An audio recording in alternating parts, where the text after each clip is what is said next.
de engleză cu doamna Oana. Azi am vorbit despre COVID-19 și am aflat multe lucruri interesante.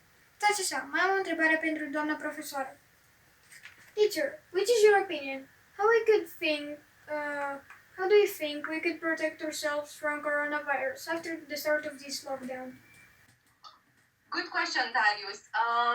I don't think that after the state of emergency is over, things are going to get back to normality again. Because for preventing the infection, we need to continue wearing a mask and gloves to wash our hands and to avoid crowded places.